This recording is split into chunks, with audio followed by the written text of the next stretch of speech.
Hi, and welcome to Tradition and Truth, a space where theology, philosophy, and faith intersect. My name is Walker, and this channel is In Pursuit of Wisdom.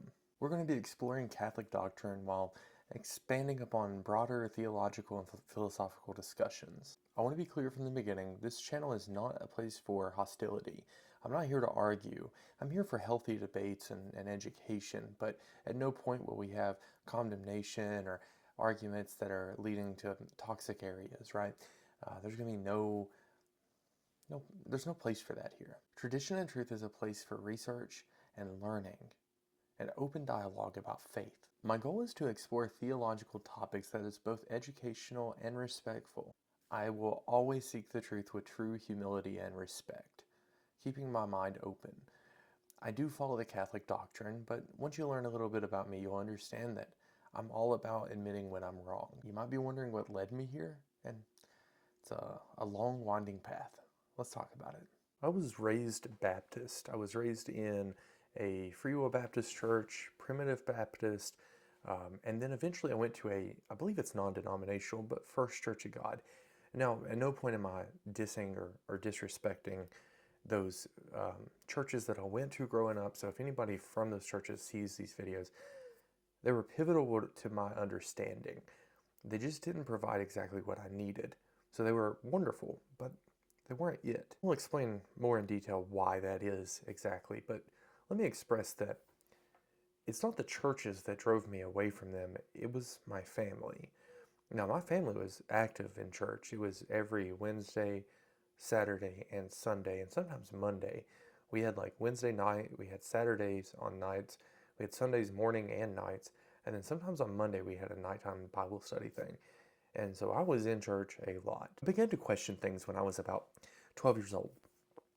I had some very existential thoughts, especially for a 12-year-old. These thoughts are now easily explained that, like, where did God come from? Who created God? Like, just the very basic starter existential pact, I guess. But for a 12-year-old, I needed answers and I was not getting them. And when you approach me with the sola fide topic of just faith, have faith, I can't.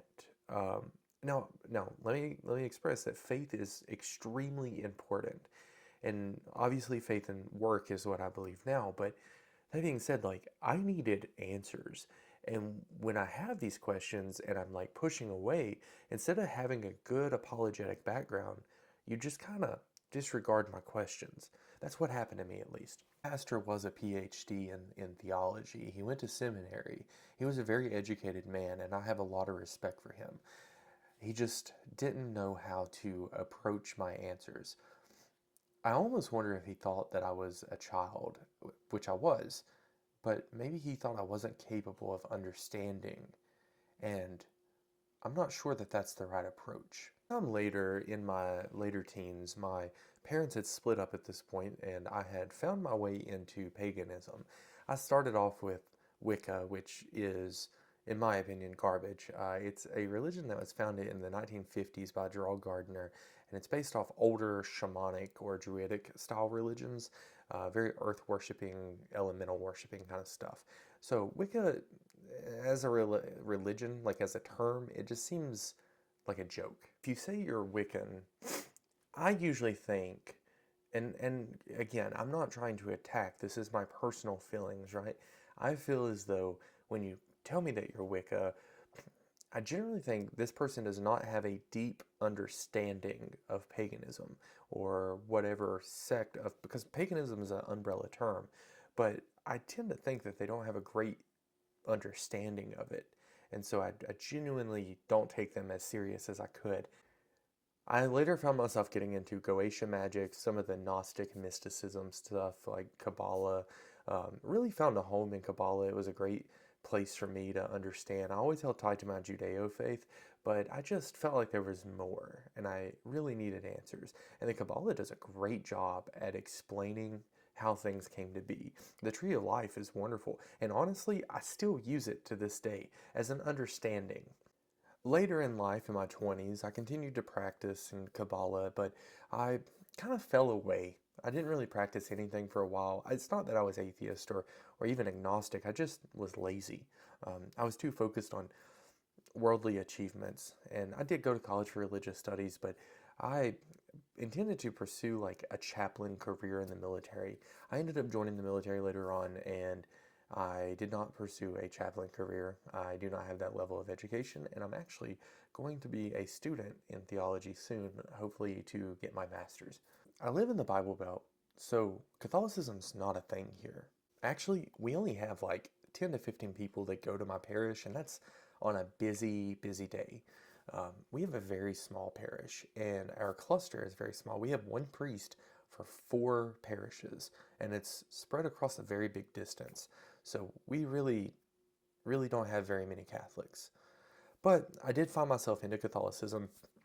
I was always called to it. And I mean that. Like, there has always been an interest in the back of my mind about Catholicism. I just never knew how to approach it. And eventually I did, and it was wonderful. That's a topic for a different video, but I did have an awakening, would be a good way to say it, that brought me into Catholicism, and I do believe it's the truth. And I do wholly surrender to the magisterium, to the faith itself, and I respect the doctrine. So most of what I teach here is going to be based, if it's Judeo-based, and I'm teaching based off a Judeo, like Christian mindset or a theology, it is going to be Catholic-based. The doctrine will be based off the Catholic Church. And that's out of respect for the magisterium, for what I believe in, and I'm not here to commit heresy. That being said, I will touch other subjects in theology from an educational point of view. Now, I am a recent convert into Catholicism. I'm a lifelong student to theology and philosophy, and I love it. I've always been very big into existential thought. That being said, I'm new, okay? I'm not an expert. I'm not claiming to be an expert. I'm here to learn. I'm here to explore. And I'm here to share theological riches that I've found personally. Anything I talk about here, I'm going to have notes. I'm going to have data, and I'm going to have references, because that's what you should always do when you're trying to educate. I don't schizo-post. I'm not here to talk about, Marlock and the Spaghetti God or anything crazy. I'm here to talk about written historical facts and doctrine. And everything I talk about will have references. What can you expect from this channel? A deep dive into Catholic doctrine will be one of them. We're going to ask a lot of questions, similar to how the Summa Theologica by St. Thomas Aquinas did, things that have maybe changed over time. We're going to tackle topics that are somewhat risky to talk about, I guess, would be a good way to say it. So, Catholic doctrine, big. We're going to talk about philosophical and theological topics such as hamartiology, apologetics, and we're going to deep dive into some of that stuff. I'm really big into hamartiology lately, and let me tell you, there's some fun stuff there, so we'll talk about that eventually. Historical and biblical context. Now look, history is one of my favorite subjects. Science and history, it's my 2 favorite. And so when it comes to history, actually history is one of the reasons I believe in the Judaistic faith. History is why I believe Jesus Christ was the Messiah. And it's because the historical data is so strong. So we're going to talk a lot about history here. We are going to discuss interfaith perspectives, because I need to be if I'm going to educate, I need to come from a place that's not just biased towards Catholic doctrine. Now, obviously, I subscribe to that doctrine, but when I talk about things, I am going to have objections. I'm going to have different perspectives from different religions. And ultimately, these will probably point towards Catholicism in some way, because that's just how it works. But that's what we're here to do. I'm also here to answer your questions and objectives. Now, I'm not going to have the answer for everything, and I'm not going to claim I do. That being said, please, if you have questions or objections to things I say, I will do my best to respond to you. The only time I'm not going to respond is 1, if I'm too busy, or 2, if it's schizo posting.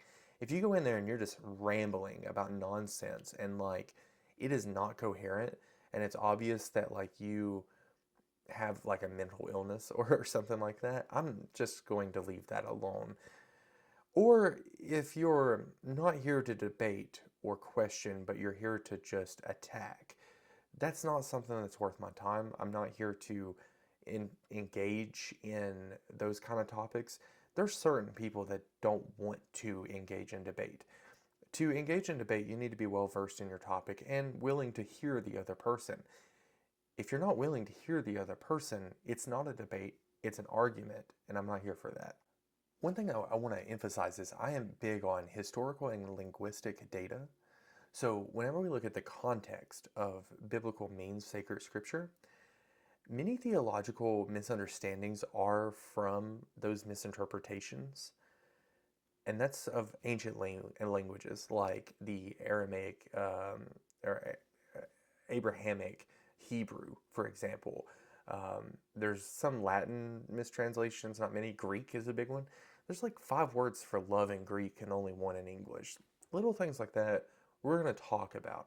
We're going to talk about Paul's letters and how, there's words that were misunderstood and used today to debate wrongly about certain topics. And we're going to answer questions with that. If you're passionate about deepening your knowledge of faith, perhaps you're looking into the Catholic doctrine, or you're just here to learn, I encourage you to hit the like button, hit the subscribe button, and make sure the notification bell is turned on so you'll be updated to all the new videos I upload on this channel.